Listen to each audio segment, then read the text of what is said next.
Fala aí, meu amigo, seja muito bem-vindo a mais uma live. Como é que vocês estão, pessoal? E aí, galera?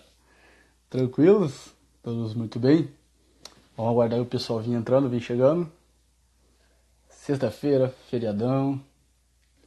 Isso aí, sejam muito bem-vindos.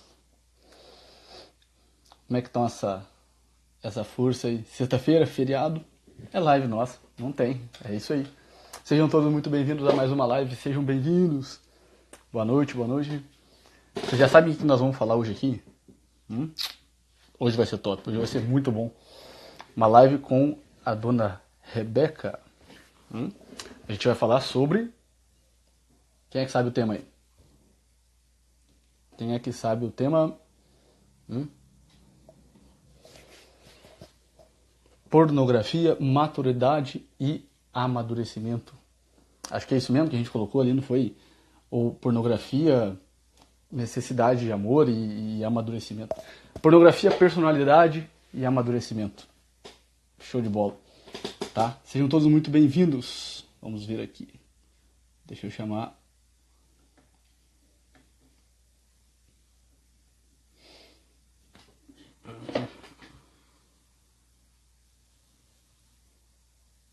Vamos aguardar a Rebeca chegar. Acho que ela ainda não tá aí.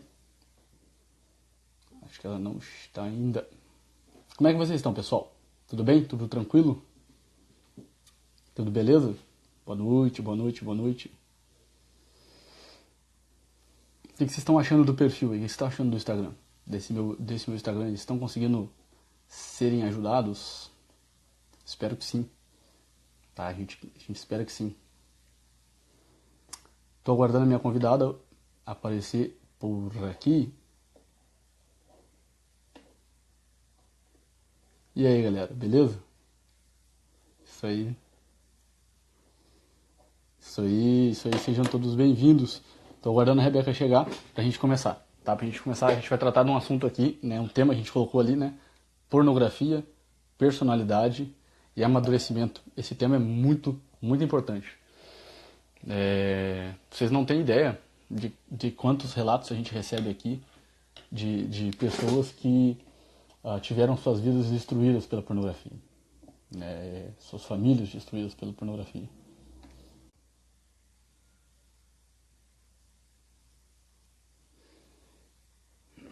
Isso aí, boa. Como é que eu consigo fixar o tema aí? Se alguém conseguir fazer? Ui, bola. Me vê bem? Tá ótimo. Maravilha. É um prazer imenso, né? Um prazer muito grande estar aqui contigo.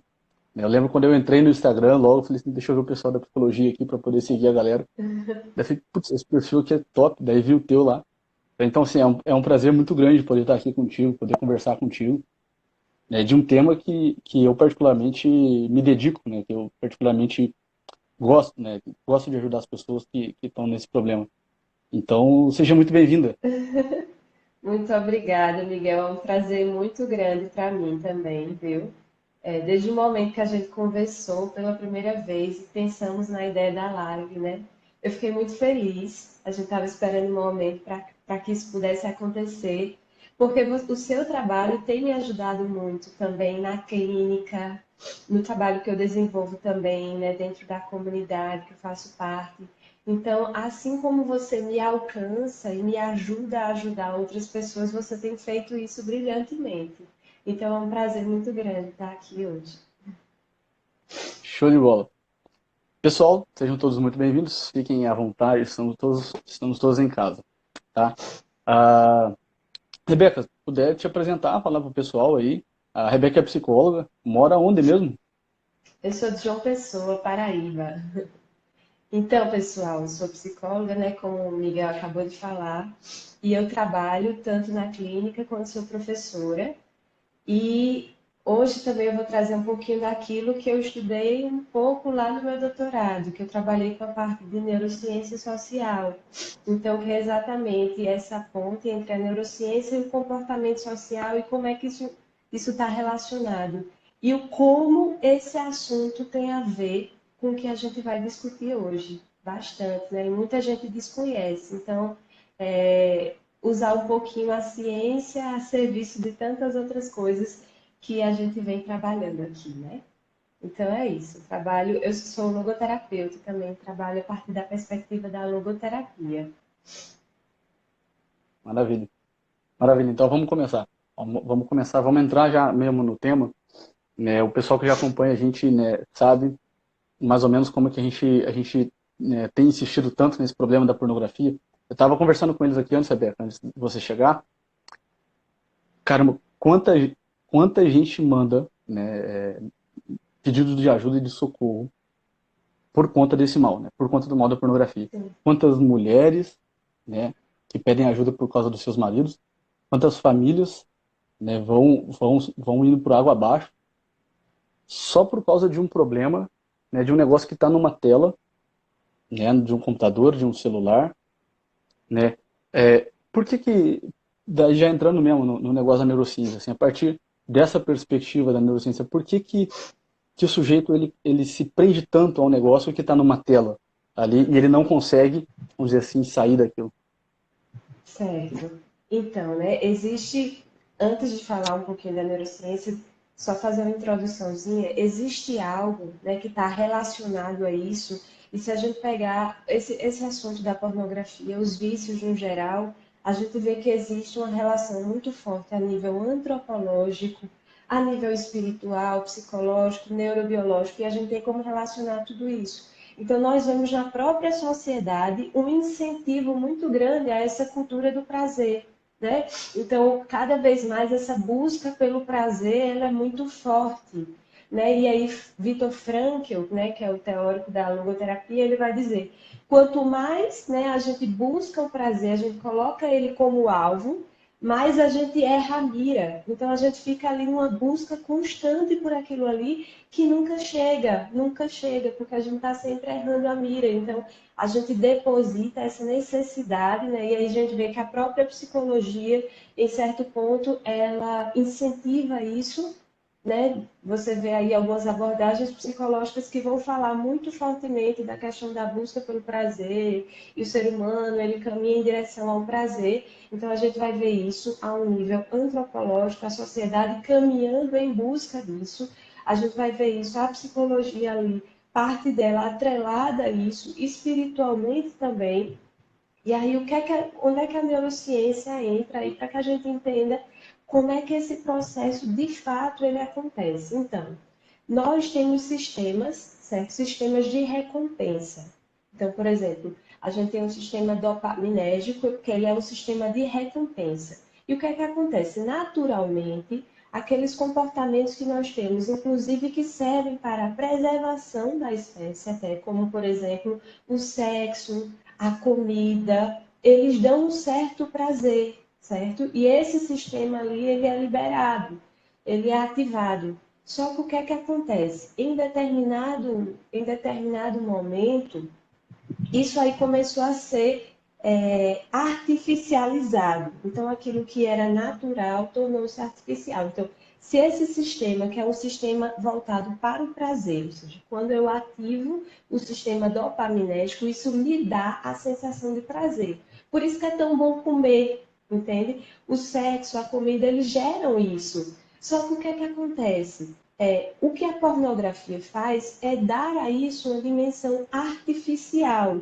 Então, esse efeito é como se ele fosse amplificado, amplificado a tal modo que você se torna literalmente viciado aquilo ali. Isso vai causar, os estudos eles são muito claros, existem estudos inclusive de meta-análise, o estudo de meta-análise é aquele que ele relaciona diversos outros estudos, então ele tem um poder muito grande e ele vai mostrando o que é que acontece ali. Então, esse sistema que ele é ativado naturalmente, eu vou dar a ele uma carga tão grande, tão poderosa, tão forte, que ali eu vou alterar, certo? Alterar o que é necessário para que ali me dê um prazer. Então, no momento que eu fico, que eu cedo a pornografia e eu começo a me viciar naquilo, eu altero o meu sistema dopaminérgico, o que é suficiente para me dar prazer. Gente, olha como isso é grave. Então, eu vou precisar de doses cada vez maiores para que eu consiga aquilo ali. E eu entro, na verdade, em um mundo que é um mundo é, artificial, não é o mundo real. Eu saio do mundo real. E o que é que acontece? Quando eu vou de fato para o mundo real, o que é que as pesquisas mostram? Que já não funciona, eu já não vou sentir prazer com uma pessoa real, porque ali o nível de estimulação é diferente. Então, isso é um problema muito grande. Inclusive, muitas pesquisas têm mostrado que essa associação que acontece, essa alteração a nível cerebral que acontece, ela é semelhante ao que acontece no uso de drogas pesadas, como cocaína, por exemplo, uso de morfina. Então, por exemplo, só para vocês entenderem bem direitinho, o que é que acontece? Nesse sistema dopaminérgico, certo? Existe, digamos, pensem aí, eu vou falar de um jeito bem básico, tá?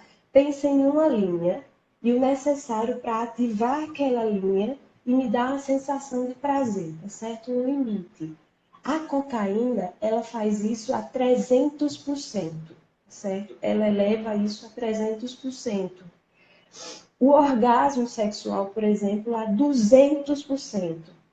Isso de modo natural. A pornografia, ela vai fazer o seguinte, ela vai mudar o limite necessário. Ela age semelhante à morfina e à cocaína, mas ela altera esse limite. Ou seja, para que eu alcance o prazer, agora, para que eu sinta o prazer, eu vou precisar de doses maiores.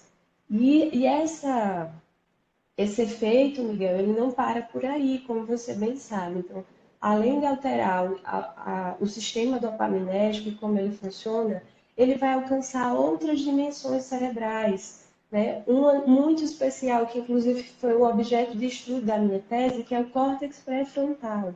Gente, o córtex pré-frontal ele está relacionado à tomada de decisão. Olha como ele é importante. Tomada de decisão. Então, eu estou diante de uma situação que eu preciso escolher. O tempo todo a gente faz isso. Eu preciso tomar decisões. E diante de uma situação, a partir de uma hiperestimulação, que é o que acontece na pornografia, esse meu sistema de tomada de decisão ele é prejudicado. Então, na minha vida, eu vou ter dificuldades em tomar decisões por conta dessa alteração que acontece a nível cerebral. Isso é muito sério. Altera outras coisas também, por exemplo, a memória de trabalho, ela também é alterada, porque ela vai ser, isso também vai influenciar uma proteínazinha chamada delta FOSB. Ou seja, é uma série de coisas a nível cerebral que isso já está bem diversos estudos para falar sobre isso, para mostrar o mal que acontece na nossa cabeça e que vai ter consequências no nosso comportamento. E a gente está falando aqui de uma dimensão, certo? Que é a dimensão da neurobiologia e da neurociência. Mas isso aí vai se alastrar por todas as dimensões do ser humano. Sim, o pessoal tá vendo como é que o negócio é bem sério, né? Quer dizer, não é brincadeira, né? É interessante a gente ver também assim, ó, cara, pensa, por exemplo, assim, a quantidade de estimulação do córtex pré-frontal através de conteúdo sexual que o seu, por exemplo, o seu tataravô teve, né? Foi uma coisa, quer dizer, quanto de conteúdo sexual virtual o seu tataravô teve contato, né? E quanto que, vamos dizer assim, você desde, sei lá, dos 10 anos de idade até os seus 30 anos, quanto de conteúdo sexual você não bombardeou o seu córtex nesse tempo? E o sistema límbico, o sistema de recompensa cerebral, ele é exatamente igual. É o mesmo cérebro do seu tataravô e o seu. Ou seja, então, não tem como, vamos dizer assim, isso foi estragando, né, o seu cérebro. Agora, quando a gente fala isso para o pessoal, a primeira reação é: tô fudido, né? Estraguei, meu cérebro está estragado e não tem volta mais, né? Mas existe a Rebeca pode falar melhor que eu, aquela questão da neuroplasticidade ou da plasticidade neuronal. Exatamente. Então, a neuroplasticidade, assim como a gente tem como alterar, que a pornografia ela faz isso, né, como a gente vinha conversando, ela altera a partir desse processo de neuroplasticidade. Inclusive, alguns estudos de ordem morfológica mostram uma redução significativa em áreas cerebrais. E aí, do mesmo jeito que acontece isso, eles mostram como é possível reverter esse efeito. Então, pensem que pornografia é vício. E como é vício, é um hábito operativo ruim.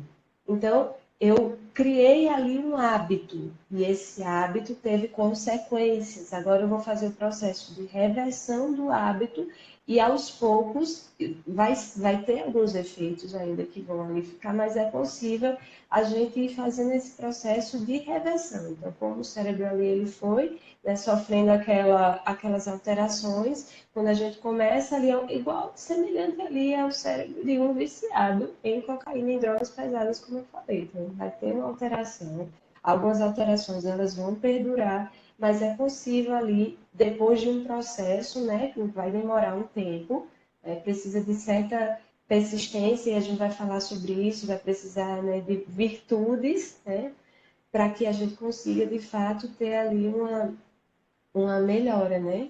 Mas aí você vai ter que estar vigilante o tempo todo. É que nem, por exemplo, um viciado em álcool, é um alcoólatra. Então, o resto da vida ele sabe que ele vai precisar estar ponderando o seu comportamento, fugindo de determinados rituais, ou ele tem uma grande chance de voltar a cair. É muito, muito interessante isso. Eu geralmente uso uma história para ilustrar isso daí, que é a história do Hércules, que lá pelas tantas ele tem que enfrentar um inimigo, é a chamada a Hidra de Lerna, que é um bicho gigante de 7 cabeças.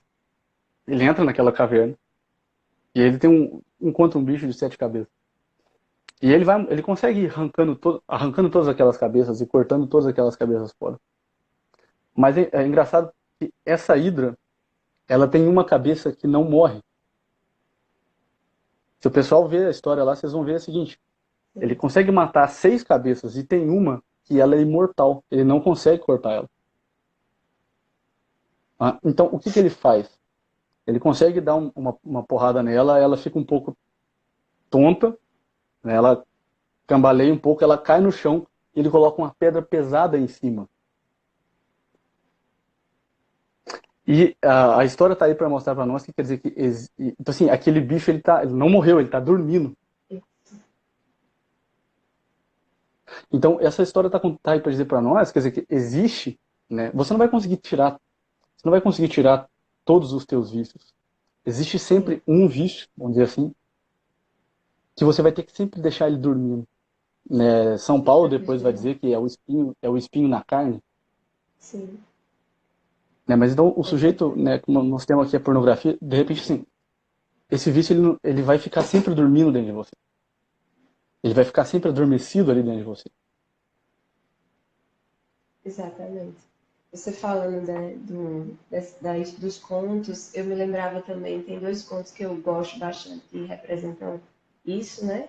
A gente até conversava antes, eu uso muito como referência o Peterson, o Jordan Peterson, e ele trabalha, né? Ele fala sobre isso, sobre a questão do Peter Pan, e principalmente que ele usa como representante, né, da pornografia, ou seja, de tudo aquilo que nos tira, de um certo modo, daquela realidade e nos faz cair em um mundo ali infantilizado, enfim, que te afasta das tuas responsabilidades, que é a figura da Sininho, né? A fada que Uhum. joga o pó e faz que eternamente ele fique ali naquela realidade, fugindo do seu dever, fugindo daquilo que ele tem que fazer e vivendo num mundo de ilusões. E outro conto que fala também sobre isso, né, de um modo indireto, uma linguagem que dá para a gente fazer bastante essa analogia, que é o próprio Pinóquio. Né? Então, em determinado momento, o Pinóquio ele vai para aquela ilha das ilusões, a ilha dos prazeres. E naquela ilha dos prazeres ele fica lá e eles fogem também das responsabilidades, fogem dos deveres e ficam vivendo aquele mundo de diversão que vai fazendo com que eles não se deem conta do tempo e de repente quando eles se veem, eles estão transformados, eles começam a se transformar em bichos, começam a se transformar na verdade ele começa a ter orelhas e um rabo e de repente eles simplesmente não se conhecem, perdem totalmente a consciência, aquela ilha dos prazeres que causa isso, né? E como eu falava no início, algo que está sendo cada vez mais estimulado, né, em nossa sociedade, essa busca pelo prazer e que ela decorre numa fuga do teu dever, porque o que a pornografia faz, na verdade, ela, por tudo isso que a gente já conversou, até por essa questão cerebral e essa ativação do sistema de recompensa, você fica muito dependente de gratificações imediatas. Então, você se torna Sim. aquela pessoa que quer fazer algo quando você tem uma gratificação imediata, ou seja, uma pessoa imediatista. E a pessoa imediatista é aquela pessoa que vai fugir do seu dever, ela vai fugir daquilo que tem que ser feito, ela vai fugir do sacrifício. Ela está ali e ela faz algo quando aquele algo dá uma recompensa imediata a ela. Ela não consegue fazer esse adiamento de recompensas. Isso também vai ter uma série de consequências, né? Porque um vício acaba puxando outro vício, né? Isso é muito claro também, a gente vê muito isso na clínica.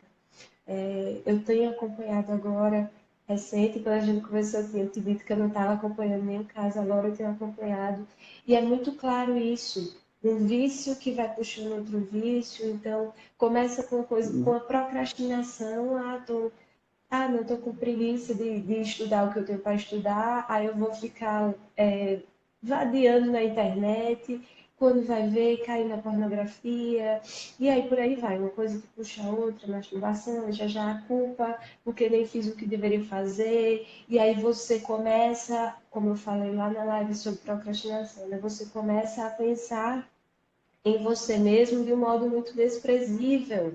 Por quê? Porque você tem os propósitos dentro de você mesmo, mas você não consegue cumprir aqueles propósitos. Então, isso gera aquilo que a gente chama de dissonância cognitiva, né? Que vai ter também uma série de consequências no nosso comportamento. Então, para a gente ver como uma coisinha vai puxando outra coisinha, que vai puxando outra coisinha, e a gente vai dando passos, né, em direção ali a, de repente você se vê quem sou eu mesmo, onde estou, o que é que eu faço da minha vida, né? Você vai criando um Frankenstein, né? Vai criando Isso. uma personalidade, né, que se desconhece totalmente, toda remendada realmente, né? Uma Exatamente. personalidade, ao invés de né, criar uma personalidade íntegra, né, alinhada ali, você vai criando uma personalidade remendada. E esse negócio de daí a gente até colocou no tema a questão quer dizer, personalidade, amadurecimento. Isso, exatamente isso, explica muita coisa. Hum? Porque uma das coisas que a gente mais fala aqui é essa questão de, quer dizer, o de algum modo, uma pessoa madura é uma pessoa que sabe que na vida, quer dizer, nessa vida aqui, né, existe dor, existe sofrimento. E uma pessoa madura é uma pessoa que lida bem com o sofrimento. Hum? É uma pessoa que, na verdade, porque a maior parte das coisas que as pessoas chamam de sofrimento, é claro, existe aquele sofrimento que ele é um sofrimento que a gente fica até Inevitável. reverente diante dele. É um sofrimento que a gente, opa, essa pessoa ela está passando por esse momento, então a gente fica reverente diante daquele sofrimento dela. Mas a maior parte das outras coisas que as pessoas e que nós chamamos de sofrimento não são sofrimento. É só a vida acontecendo, como diz o Dr. Ito. Quer dizer, Exatamente. aquilo não é sofrimento. Aquilo não é peso. E na verdade é falta de amor à própria vida, né? É falta de amor à própria realidade. É falta de encontrar um sentido, né? Um sentido de amor para aquela realidade. E aí a pessoa ela não consegue fazer isso. Quer dizer, a primeira reação que ela tem diante de um determinado sofrimento, né, é a fuga, é a reclamação, é porque a minha vida é ruim, porque o mundo não me corresponde, porque ninguém me agrada, ninguém me quer. Então eu vou procurar esse agrado, né, aquilo que ninguém me quer, eu vou procurar tudo isso na pornografia. Quer dizer, aqui, nesse universo, nesses minutos que eu passo diante da pornografia, eu não tenho choro nem ranger de dentes. Né? É só um jardim de Epicuro, quer dizer, é só um mundo onde só tem prazer, onde não tem dever, onde não tem obrigação e onde não tem crescimento, né? Onde não tem sacrifício. Exatamente. Então é um mundo, é um universo paralelo. É um universo paralelo. E a pessoa entra ali, né, por imaturidade, né? Muitas vezes por imaturidade, por não saber lidar com os sofrimentos necessários da vida, né? Sofrimentos que são para o nosso fortalecimento. Exatamente, Miguel. Então isso aí realmente é cada vez mais comum. Então, as pessoas elas têm entrado numa onda de fuga do sofrimento, né? De fuga de tudo aquilo que possa me levar a sofrer. E aí entra numa carência afetiva também muito grande, que também vai estar relacionada a isso. Se a gente pegar lá o porquê daquela, onde é que isso começou, a gente vê que na maioria das vezes falta um amor de suporte, né? Já desde o início, né? Nas nossas vidas. Então, isso gera ali essa falta desse amor de suporte, gera ali um contorno afetivo que não foi fechado. E esse contorno afetivo que não foi fechado vai me fazer buscar isso, né, de diferentes modos. Então, eu começo a fugir das minhas responsabilidades e buscar essas recompensas imediatas e me refugiar nesse mundo, né, que é um mundo completamente ilusório. Então eu saio completamente da realidade, saio do meu senso de dever. E a gente fala muito, né, que a questão da a substância da vida como a minha biografia sendo construída.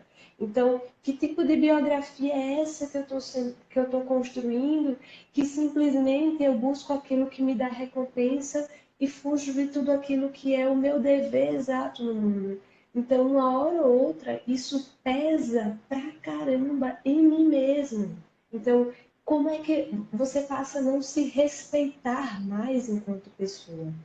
Então, olha que ciclo que está sendo criado na tua vida. Você olha para você mesmo, você percebe essa carência, para tentar supri-la, você começa a buscar o prazer, né? Por isso que a gente fala também que o prazer é uma forma de auto-mimo, então você vê ali a questão da neurose da autocompaixão, né? Você se sente, você tem compaixão de você mesmo, e por isso você se acha merecedor, né, daquele prazer, daquela gratificação, mas isso vai cada vez mais lá como aconteceu com Pinóquio, né? Você lá na Ilha dos Prazeres, distante da tua realidade, né? E de repente você se vê num vazio absurdo, porque você não se reconhece mais. Tua biografia está sendo ali completamente destruída, distorcida por aquela série de coisas que foram acontecendo. Então, vejam que, na verdade, é uma rede, né? Não é um vício isolado. Ele, isoladamente, já tem muitos problemas, como a gente falou, só que ele acaba puxando para si, atraindo para si muitos outros vícios, né? Eu vi um depoimento de uma pessoa falando sobre pornografia, ele dizia assim, olha, para que eu comecei a me ver mentindo demais, então a pornografia também despertou em mim esse lado da mentira e eu me via meio como num estado de letargia diante da vida. Eu não tinha interesse, passei a não ter mais interesse por conversas entre as pessoas, sair com os amigos, programas saudáveis, ir ao cinema, sabe, ir à praia, jogar bola, qualquer coisa desse tipo, justamente porque aquilo já não era mais suficiente para me dar um prazer. Entende? Então eu perco essa capacidade de ter prazer nas pequenas coisas. Então eu me centro ali num mundo muito próprio, saio da minha realidade e isso cada vez mais vai me prendendo nessa imaturidade, num ciclo de imaturidade e de fuga das responsabilidades. O pessoal volta e meia pergunta, né? Quer dizer, o vício em pornografia tem a ver com quarta camada? Eu geralmente digo que sim. Porque é uma coisa que eu identifiquei muito bem, e que dá pra gente ver muito bem, quem me ajudou a ver isso foi um médico, um psiquiatra que eu sempre recomendo o pessoal ler, que é o Dr. Lance Dodds, que escreveu um livro chamado The Heart of Addiction, O Coração da Adição. O livro é da década de 80. E depois ele escreveu um outro livro chamado Sete Passos para se Quebrar Qualquer Adição. Esse aí já é do ano 2000. E aí ele diz no cerne do livro que o fundamento, né, das adições, e aí entra o fundamento do vício em pornografia, é o que ele chama de necessidade de se sentir amado. A gente pode traduzir aqui em português a necessidade de amor, como a Rebeca muito bem falou, quer dizer, de repente por causa de uma falta uh, daquele afeto básico. O problema é que, né, o que a gente vê? Né, a pessoa brigou com o marido, né, ou brigou com a namorada, ou brigou com o esposo, ou teve um desentendimento no trabalho, ou teve um desentendimento... Enfim, ela teve alguma situação. Essa situação, vamos dizer assim, gerou nela, ou ainda aumentou ainda mais, né, uma necessidade que ela tinha de amor, uma necessidade que ela tinha de se sentir amada. Principalmente, é muito comum em questão de briga de namorados, né? Ou de marido e mulher. Então aquilo causa um buraco, porque eu fui rejeitado por ele. Ele me rejeitou, ou o meu trabalho me rejeitou, ou o mundo me rejeitou. As pessoas, né, disseram não para mim. A coisa não saiu como estava na minha cabeça, então eu me sinto rejeitado. Quer dizer, né? Então eu vou para um universo agora, né, onde eu tenho amor. Porque sexo, imagens pornográficas e carícias e amor são coisas parecidas, e aí a pessoa se confunde. Isso. Ela vai procurar o amor, como a gente falou, na mira errada, ela erra o alvo. Ela acaba errando a mira. Então, Exatamente. tudo isso, né, tudo isso muitas vezes começa, né, lá no começo, dentro dos vídeos, por causa de uma carência afetiva. E isso é simples a gente enxergar, mas muita gente não vê. Já pornografia tem a ver com carência afetiva?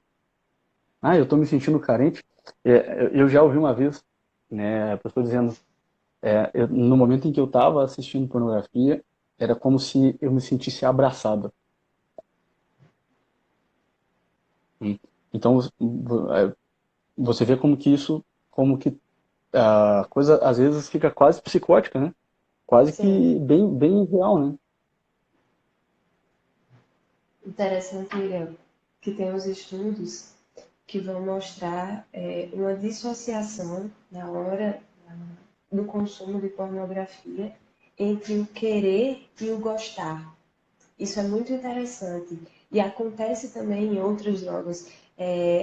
Quando eles observavam, né, a nível neural também, o que acontecia, as pessoas elas ativavam ali uma região do querer, elas queriam aquilo, mas elas não gostavam necessariamente daquilo. Tanto é que depois vinha o peso, entende? Então, o querer, porque ele estava relacionado ali a uma via de satisfação imediata, como a gente já conversou, e elevação de níveis que vão dar um prazer fake, digamos assim, né, que você experimenta como um prazer, mas que está dissociado do gostar necessariamente, entende? Que é diferente da relação, por exemplo, de um casal, entende? Que existe ali uma série de afetos envolvidos, uma decisão firme envolvida e por aí vai. Então, essa Uhum. dissociação que nos deixa ainda mais claro, né, esse dano que pode causar a nós. Então, é puramente mecânico para aquela realidade ali que a gente quer suprir naquele momento de uma lacuna que foi ficando por diversos motivos. E aí um dos, né, é esse dessa carência afetiva, desse contorno afetivo que não foi fechado, e aí eu passo a buscar, né, isso de diferentes maneiras. Então a gente vê aí essa carência sendo refletida em algumas pessoas por essa busca cada vez constante de um novo relacionamento, tem que sempre estar aí atrás de uma autoafirmação, que as pessoas validem ela, e outro modo a partir da pornografia que você acha em si mesmo, né? Então você consegue ali sozinho mesmo se bastar para aquilo ali que você quer. Então você vai caindo nesse mundo.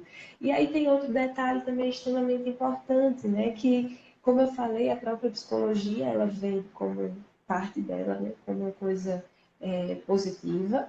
E existem os pró, né, pró-pornografia. Inclusive, de vez em quando eu falo isso, vem algum colega psicólogo e comenta alguma coisa nesse sentido. E outra Depois vou lhe questão contar umas é. histórias. Oi? Depois vou lhe contar uma história aqui que já tive muito problema com isso. Imagino! Já me falaram que, Miguel, você vai ser jurado de morte.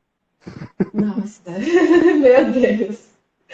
Então, porque você fala isso o tempo todo, né? Você está sempre tratando sobre isso. E eu, as poucas vezes que eu falei, né, teve essa reação aí, né, da galera que apoia. Mas aí tem umas. Não, assim, não é algo que a gente tirou da nossa cabeça, né, Miguel? Existe aí uma série de embasamento por trás. E outra questão muito forte é que há uma aprendizagem também distorcida, né? Isso principalmente para os homens. E isso tem muito a ver até mesmo com o que o marketing foi criando, né, em cima disso. Se a gente pegar ali, por exemplo, o que antes, né, do mundo da internet, alguém até perguntou lá em cima, isso é o que? É ver vídeo? Qualquer tipo de conteúdo pornográfico, pode ser revista. A gente tem aí Ponto erótico, né? contos eróticos, exatamente. A Playboy, por exemplo, né, que era, digamos assim, foi quando teve um auge, né, da pornografia ali, e isso foi vendido de um jeito muito legal para o público masculino. Então, lá por volta da década de 50, quando isso aconteceu, era vendido como um estilo de vida. O marketing em cima da pornografia era como um estilo de vida varonil, como isso era importante para o homem. Então a gente via que os próprios pais, eles levavam para os filhos. Então havia essa cultura, entendendo que aquilo ali era importante para o desenvolvimento da masculinidade. Hoje a gente entende que masculinidade não tem a ver com isso, né? Passa por outra via completamente diferente. Então, uma questão de aprendizagem também relacionada, né? Por conta dessa distorção que aconteceu aí, eu trouxe esse exemplo aí da Playboy, mas a gente vê isso em propagandas e nas próprias conversas masculinas, o jeito que isso é passado. Eu falo homens, mas isso também acontece com as mulheres em um grau Sim. diferente, mas também acontece. Sim. Geralmente, as mulheres geralmente elas procuram mais com a coisa com uma fantasia maior, né? Quer dizer, com mais história, né? História. Menos ato sexual físico e mais fantasia, história, né? Relacionamento, etc, etc. Você Isso. estava dizendo, Rebeca, acho que o pessoal que me segue aqui já sabe, eu tive na faculdade de psicologia, fui lá até o oitavo, o nono período, mais ou menos. Daí, Não por sabia. infinitos motivos, não sabia? Não. Mas, que isso. Eu tive até eu tive lá até o nono período. Fui até o nono período. Nossa. Inclusive, a minha esposa a gente se conheceu na faculdade, logo no primeiro período, né? A gente começou a namorar, a gente ficou noivo, a gente casou. E ela concluiu a faculdade. Eu não concluí por infinitos motivos. Um deles foi porque eu arrumei briga por conta disso daqui. Tinha lá uma matéria X lá, e daí essas matérias de quantitativa, qualitativa, tem que fazer um projeto de pesquisa e tal. E daí eu já estudava esse assunto na época, eu falei, quer saber, eu vou fazer aqui um trabalho sobre isso. E daí fiz um trabalho, juntei as referências e eu apresentei. E, o professor que conduzia a matéria, ele era o líder do movimento LGBT na cidade. Nossa. E apresentei o trabalho, né? E daí deram risada, tá? Daí ele falou assim, olha, esse teu trabalho não dá. E aquela resistência da ideológica da coisa, né? Esse seu Sim, sim. trabalho, eu deixei o negócio amarradinho, foi tudo com base na neurociência. Né? Ele perguntou quais são as referências aí dos autores que você está usando. Eu citei os nomes dos autores, tudo de memória ali. Ele falou, esse trabalho não dá para aceitar, vou ter que te dar zero, ou você me faz outro em 3 dias. Eu falei, então o senhor desce o zero. Caramba. E sabe, é um negócio assim. Enfim, penso em voltar para o negócio daqui a pouco, né? às vezes penso em não voltar, não sei, porque se eu voltar, de repente, eu não vou ter tanta liberdade para falar assim, né? Ou vou instaurar a Quarta Guerra Mundial no Brasil, não sei, né? O fato é o seguinte, existe uma outra coisa interessante, vamos dar um salto de nível, quer dizer, a gente falou um pouco de neurociência, a gente falou um pouco de afeto, existe uma questão espiritual também muito interessante que dá para a gente entender, que dá para a gente jogar luz nesse problema aqui da pornografia, que é muito interessante e muito me interessa, que é a seguinte coisa, a, que é o problema da beleza. Quer dizer, dentro de nós, dentro de todo ser humano, existe um impulso vamos dizer assim, para contemplar aquilo que é belo. Quer dizer, a beleza ela nos atrai. Quando a gente vê, por exemplo, uma casa muito bonita, a gente olha aquilo e a gente fala, pô, coisa, casa bonita, quero ficar aqui dentro, quero olhar para aquela casa, quero morar ali. A gente vê um lugar feio de se morar, a gente tem uma repulsa, aquilo não atrai a gente. Aquilo não provoca desejo, aquilo provoca na repulsa.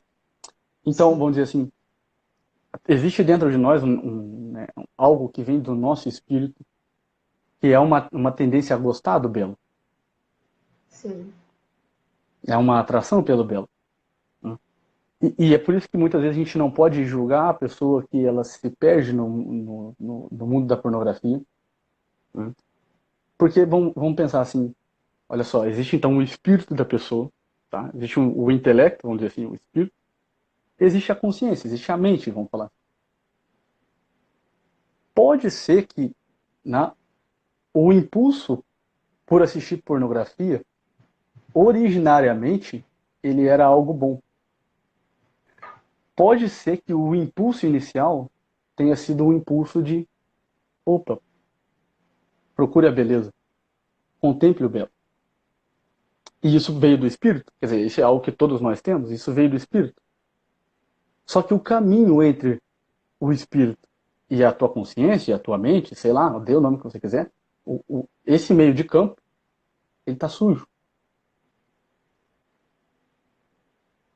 E aí, quando vamos dizer assim, aquele impulso para contemplar a beleza, ele passou ali, o sujeito, como aquele caminho ele está sujo, ele se confundiu. E ele tentou procurar a beleza na pornografia. perfeito, Miguel. E aí, uma outra coisa extremamente importante, né? A beleza, ela sempre tem que andar junto da verdade, né? O valor Exatamente. supremo da beleza tem que andar junto da verdade. E quando eu tiro a verdade da beleza, eu Já pornografo era. ela. Já é, exatamente. Então, eu Já era. pornografo E o a bem, né? beleza. E o bem também, né? Sim, sim, e o E bem também. se eu tirar o bem também, quer dizer, olha o mal que eu estou fazendo. Se eu estou inserido dentro de um sistema, né, que é o mal. Isso Né? mesmo. E inclusive por essa mesma receita, né, a gente pode começar a formar esse imaginário. Por exemplo, esse imaginário, né, que talvez foi ali distorcido em algum momento, né, como o Miguel falou, é uma das coisas que ajuda bastante. É a partir daí, então, vamos formar esse imaginário de um jeito diferente. Exatamente a partir da contemplação do que é realmente belo. Então, ler boas literaturas, né? Contemplar o pôr do sol, apreciar as artes. Eu começo a me voltar para o belo, então esse é um exercício que vai ajudar bastante, né? Aí, digamos assim, desintoxicando daquele vício. Então agora eu vou alimentar o meu imaginário com algo diferente, né? Eu gosto muito, eu faço muito paralelo com as histórias, então pense o seu imaginário como a historinha do João e Maria, que a bruxa está lá alimentando o João para ele ficar gordo. Então, porque ela queria comer ele. Então, muitas vezes é isso que acontece. O que é que eu estou dando para o meu imaginário? Que tipo de alimento eu estou dando a ele? Né? Então, e agora eu vou fazer o processo inverso, eu vou dar um bom alimento a ele. E aí, de fato, eu vou conseguir ficar com um critério mais estabelecido do que de fato é o belo, o verdadeiro e o bom. Então, fazer esses exercícios diários de contemplação do belo, seja a partir da natureza, seja a partir das artes, Você vai para as artes sacras, elas têm muito disso, entende? Uma boa literatura, uma boa música que você escuta, isso vai começar a formar o teu imaginário de um jeito diferente. E esses valores supremos que a gente está falando, a beleza, a verdade e a bondade, eles têm esse, o nosso coração ele é impelido a isso e eles têm essa capacidade de nos transcender dessa realidade material. E o que é que acontece? Na pornografia, nos vícios, de um modo geral, há uma fixação no material, naquela realidade material, de um prazer imediato, de conseguir alguma coisa.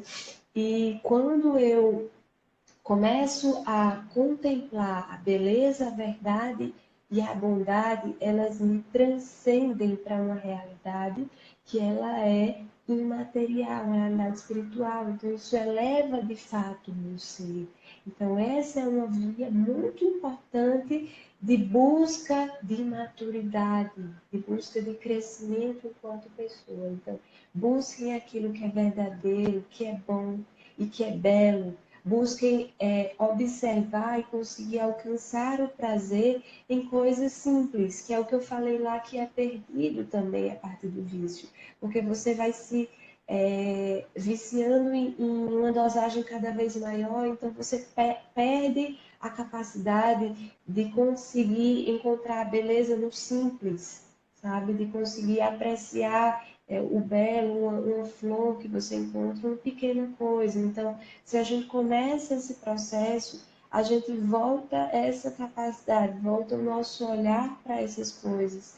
Então, isso é extremamente importante. Tentem apreciar essas pequenas coisas da vida, o belo, o verdadeiro e o bom, desde seja numa ação concreta que você observa, num diálogo precioso, que você encontra ali uma bondade, ou encontra uma verdade, ou seja, nessa contemplação visual, auditiva, que vai te transcendendo, né, daquela realidade ali.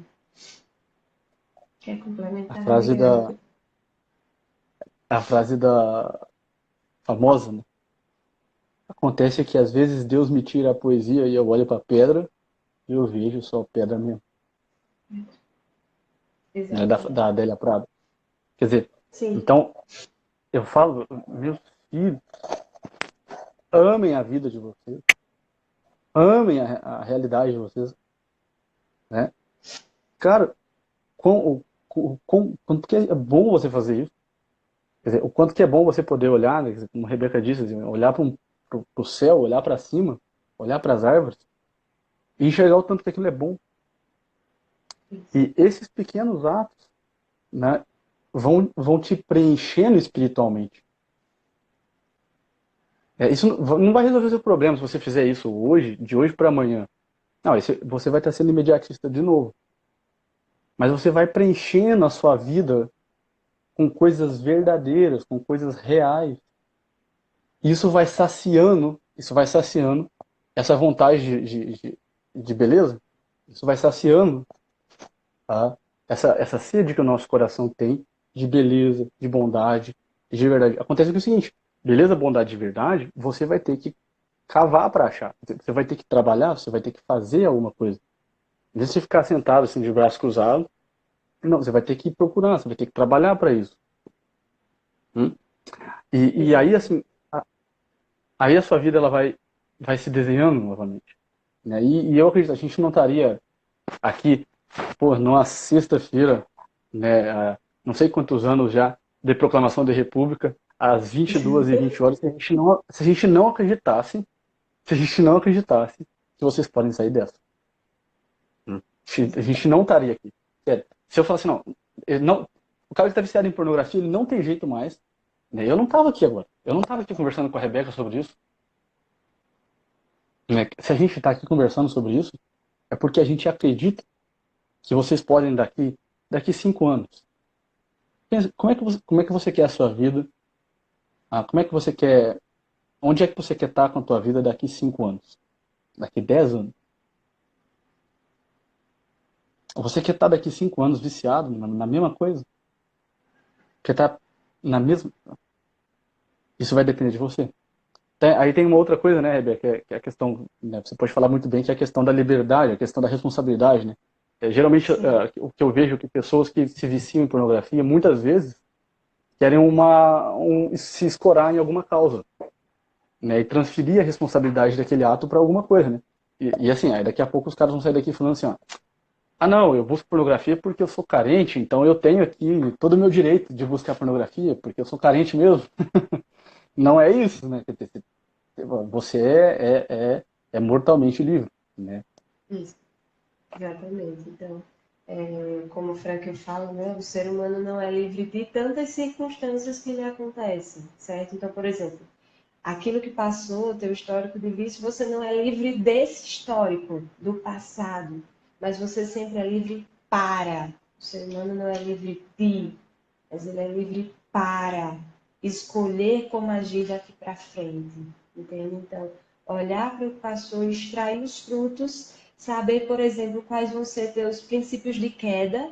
É importante a gente olhar para a nossa história e entender. Eu sempre gosto de fazer com meus pacientes um gráfico da vida em que a gente vai traçando e é muito interessante isso porque fica muito claro os vícios, sabe, como princípio de queda. E a gente faz desenho, literalmente, bota um eixo da idade e pede, e eu peço para eles irem colocando, né, quais foram os momentos que eles se sentiram mal, que eles viram, sentiram um vazio existencial. Enfim, aí eles fazem o gráfico, às vezes está lá constante, de repente uma queda, e a gente vai ver muito claramente o que é que te leva à queda, ao princípio da queda. E aí eles vão observando, esse vício aqui, por exemplo, tem uma paciente minha que disse, olha, em todas as situações que eu caía tinha a ver com inveja, sabe? Então, em Sim. todas as situações que eu caía tinha a ver com mentira. Só que isso que puxava uma outra coisa. E aí a gente faz um outro movimento agora, tá certo? Mas o que é que te fez reerguer? Certo? Então você caiu aqui, mas o que é que te fez reerguer? O princípio do reerguimento.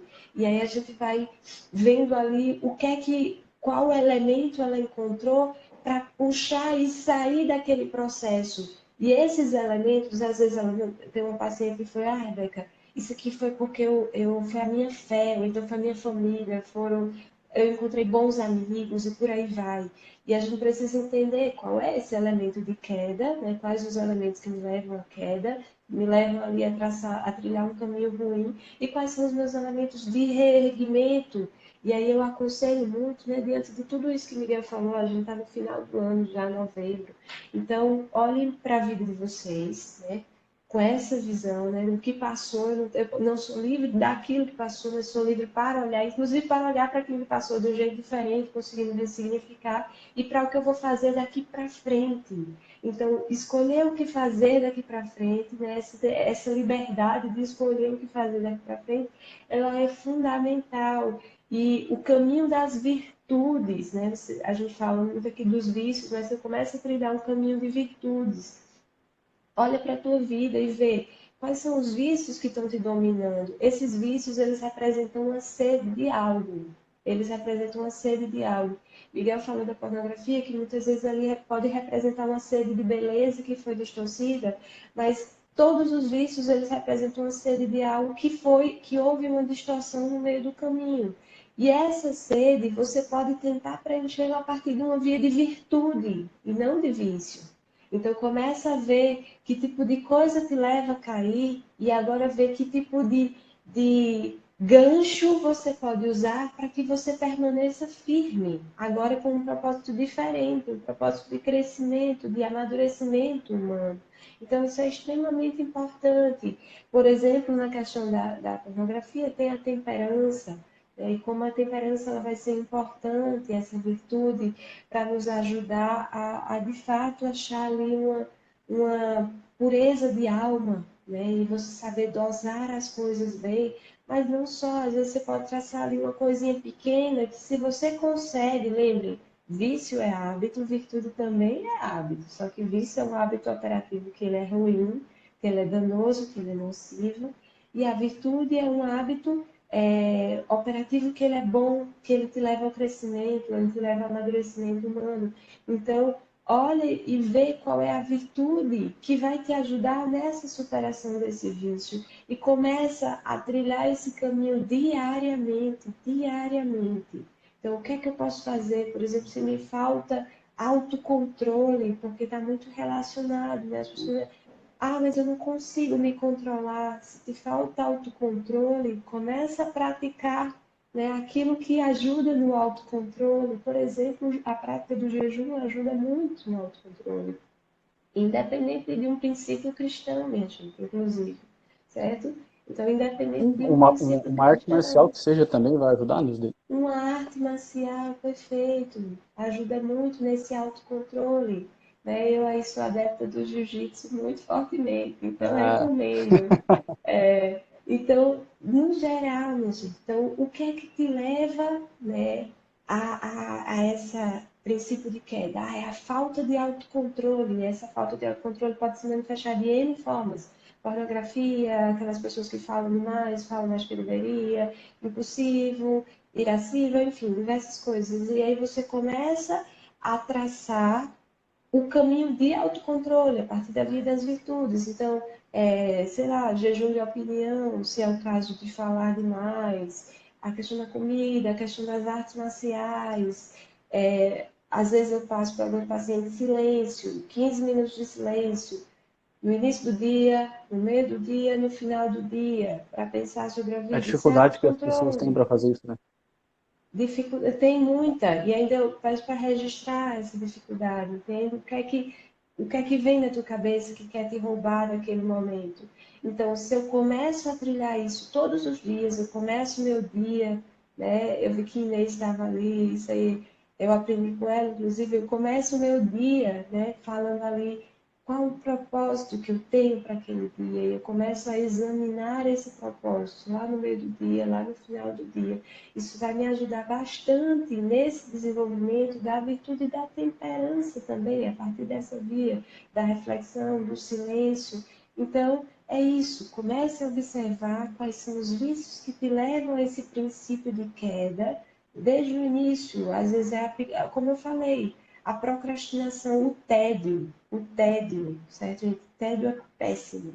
Fujam do tédio, certo? Então, tédio leva a vazio, tédio leva leva a pornografia também, muitas vezes, se você não sabe lidar com ele.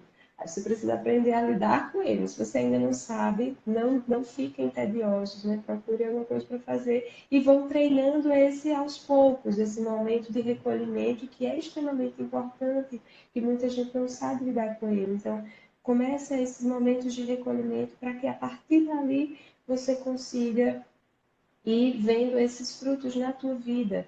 Pode parar ali para contemplar o belo, como a gente falou, diariamente. Então, são pequenos passinhos, mas que eles têm eles frutificam na nossa vida, né? Como eu falei, que um vício puxa o outro, a virtude também é como a rede, uma puxa a outra. O planeta já Muito tá, bom. acho que já cai. Acho que nós temos 2 minutos para não cair aqui, tá? Pessoal, agradeço todo mundo. Agradeço aí a gente. Pô, se a gente pudesse ficar falando aqui, caramba, falar dois sanguíneos conversando e eu falar até amanhã, né? Com Então, assim, eu certeza. agradeço a presença de todo mundo, agradeço a audiência de todo mundo e como a gente falou, né, é possível, né? E é possível mudar de vida, né? Eu já tive uma vida, né, desvirtuosa, né? Eu já fui mentiroso pra caramba, né? Eu já fui sem vergonha, eu já fui um monte de coisa, gente, tá? E hoje, pelo menos, estou tentando ter uma vida mais sincera, ser mais sincero, ter uma vida. E é possível, tá? Olha só, acorda amanhã pensando que você vai fazer diferente. Esse é o primeiro passo. Esse é o primeiro. E é possível, tá? E é isso. Agradeço a audiência de todo mundo. Rebeca, um beijo para todo mundo. Um beijo para tua família aí, tuas filhas. Eu vejo direto a foto da tua menina. Então, foi muito bom ter falado contigo aqui. E espero que a gente volte a se encontrar aí pelos caminhos da vida. Tá bom? Foi um prazer gigante, viu, Miguel, estar aqui hoje.